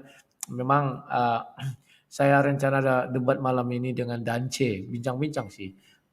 Dance Mumek. Tapi entah kenapa dibatalkan dari siang tadi ya. Dan ternyata dia di tempat Zulkifli. Ya mungkin Zulkifli memberi angin-angin segar kepada dia, memberi janji-janji, ya biasalah. Lanjut. Raja lucu-lucu, selamat malam. Silakan Raja lucu-lucu. Selamat malam lah ya. Malam. Oke deh, udah lama gak masuk nih. Kita bahas ini aja, apa namanya, mengenai Idul Adha ini kan, acara sekarang ini. Saya jadi lucu lah ya. Mereka selalu membagi-bagikan korban itu. Kalau kita merujuk ke kitab kita lah ya, yang dikorbankan itu sesuatu yang anggaplah masih perawan, ya toh. Terus dia suci. Nah, saya jadi pertanyaan adalah, apakah mereka ini mengorbankan sapi, kambing itu benar-benar nggak tersentuh sama binatang yang lain ya, itu loh ya. Jadi ya toh, jadi mereka tuh mengorbankan sesuatu jadi suatu kewajiban, tapi mereka tidak mengerti makna arti sebenarnya. Itu yang penting adalah hebat. Nah, penting adalah karena aku lihat lah mereka ini kesempatan untuk menaikkan pamor nama mereka, itu loh, pamer nama lah. Nah, kedua yang jadi pertanyaan adalah, sekarang kan mereka naik haji nih lah ya. Nah, kalau merujuk dari sejarah naik haji, itu pasti kan naik onta lah ya, bukan naik pesawat. Ya toh? Nah, sebenarnya mereka tuh beribadah jadi sesuatu yang enggak suci. Sebab mereka memakai sesuatu atribut yang buatan kafir. Sebenarnya kalau mereka benar-benar mau suci, ya mereka harus naik onta dari Indonesia, naik onta. Oh iya, itu wajib loh lah ya. Ya toh? Nah, dan yang lebih lucu lagi lah, saya perhatikan kalau orang non-muslim beribadah di satu tempat, pasti mereka marah-marah lah ya. Kalian tuh harus beribadah di tempat ibadah kalian. Tapi ternyata mereka ada juga beribadah di pinggir jalan. Sebenarnya, tapi kalau kita lihat dari tempat ibadah mereka, ada namanya daerah suci lah ya. Tulisan itu di papan tuh, daerah suci, nggak boleh naik pakai alas kaki. Pokoknya suci situ lah ya.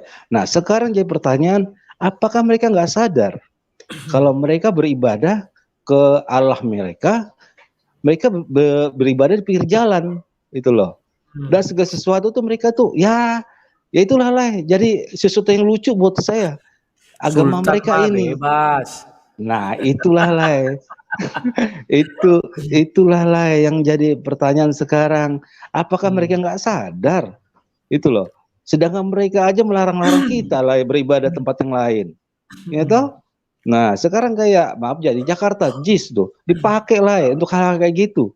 Nah, Lucu, memang Sultan bebas tapi berpikirlah rasional gitu loh. Itulah Lai. Jadi lucu saya melihatnya. Kenapa jadi saya makin lama melihat ajaran mereka nih, ya kata Lai tadi apa, dua apa itu? Dualisme atau apa tuh? Nah, nah hal seperti itulah. Nah, mungkin itu aja Lai. Mungkin hanya itu yang disampaikan. Ya, makasih lah Terima Lai. kasih Raja Itu lucu-lucu. Ya, begitulah kawan. Sultan itu mah bebas, suka-suka hati. Ya, kalian mau makan binatang haram katanya. Kan sudah ada di imamat. Ya, kau makan lele ya, itu haram. Kami Sultan mah bebas, suka-suka hati. Halo Mak Cocok, silakan.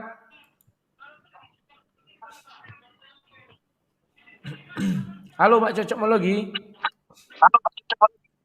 Sultan mah bebas. Iya, selamat malam Bang. Saya teringat tadi, saya baru dengar tadi Abang sempat bilang bahwa mereka suka ngaku-ngaku bahwa mereka beriman kepada selain kitab suci mereka, ada juga hadis ya, hadis atau apa itu, tafsir. Ya, itu yang saya kadang-kadang baru teringat ya, oh ya benar ya. Sebab di dalam kitab suci mereka hanya menulis bahwa mereka diperintahkan untuk beriman kepada Taurat, Zabur, dan Injil. Nah, sekarang kalau ada pengakuan begitu, saya jadi bingung. Mereka menyerang Allah mereka. Mereka membantah sultan mereka sendiri. Kalau boleh pinjam istilah Pak Deki Gadas, ya meludahi muka sultan mereka sendiri ini namanya. Oke, itu saja Bang. Terima kasih Bang. Siap. Terima kasih Umak Cocok Logi. Ya kawan-kawan, habis ini saya akan membahas tentang makammu saya, kuburanmu saya. Ada yang ya begitulah menemukannya, luar biasa nih. Halo Pak Tusuto Yujoyo, ini yang terakhir. Selamat malam Pak, berkah dalam, silakan monggo. Berkah dalam Lai. Siap, silakan. Nah, saya dengerin debat semalam itu, dia ngaku agama Abraham satu rumpun dari Abraham ya. Nah itu ngaku-ngaku keturunan dari Ismail itu sanatnya dari mana dia?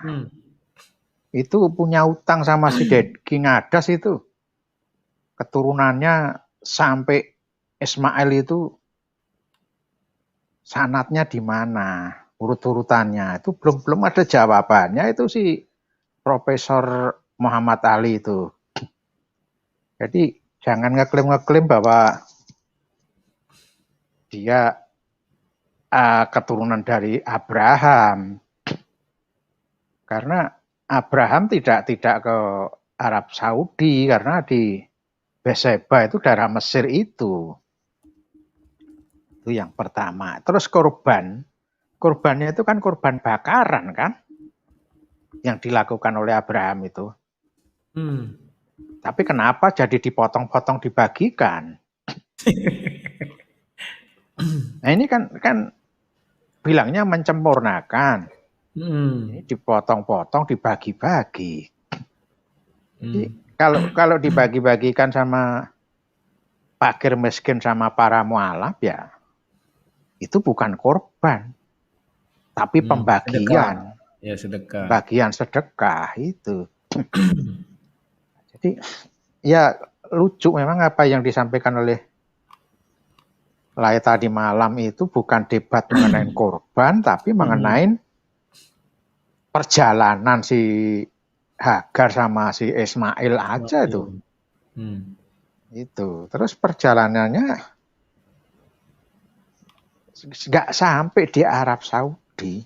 Kalau sampai Arab Saudi ya tahun berapa itu? 3.500 tambah 600, 4.000-an tahun yang lalu itu kendaraan belum ada. Mungkin masih banyak hutan belantara. Ya, apa yang dijelaskan oleh Lai itu mungkin seumur hidupnya si Abraham bolak-balik Beersheba, Yerusalem itu kurang perjalanannya dan binatang buasnya kan cukup banyak. Iya, senjatanya kan cuma batu.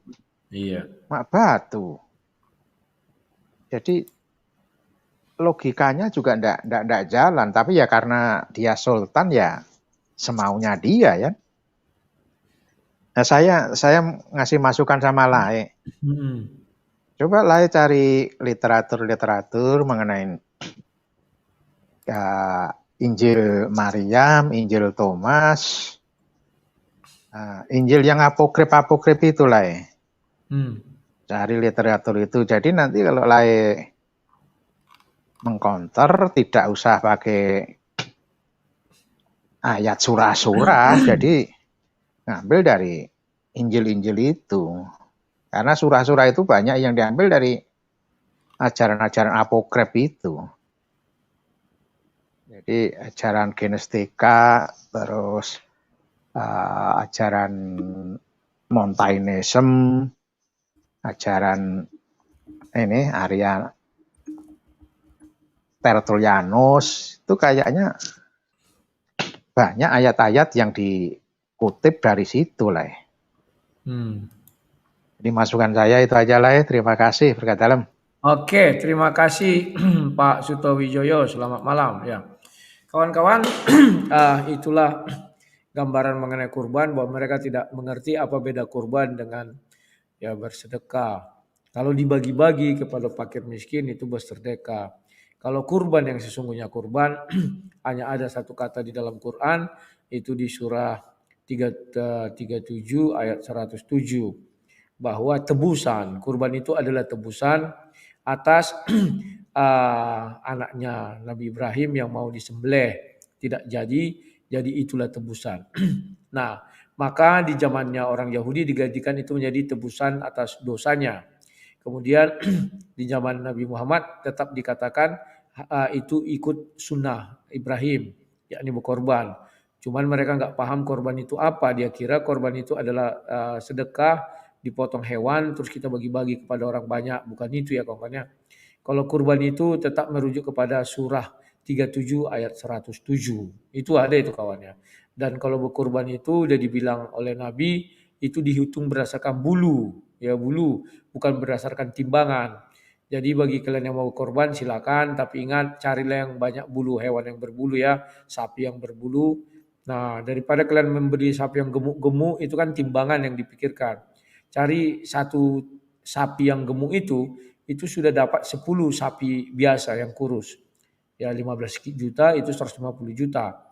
Jadi kawan-kawan ya lebih banyak bulunya yang 10 ini daripada yang satu itu. Itulah yang bisa saya katakan. Setelah ini saya akan membahas mengenai Musa, kuburannya ditemukan. Siapa yang menemukan? Kalian akan terkaget, terheran-heran. Sekian dan terima kasih. Sampai jumpa. Salam sang debaters.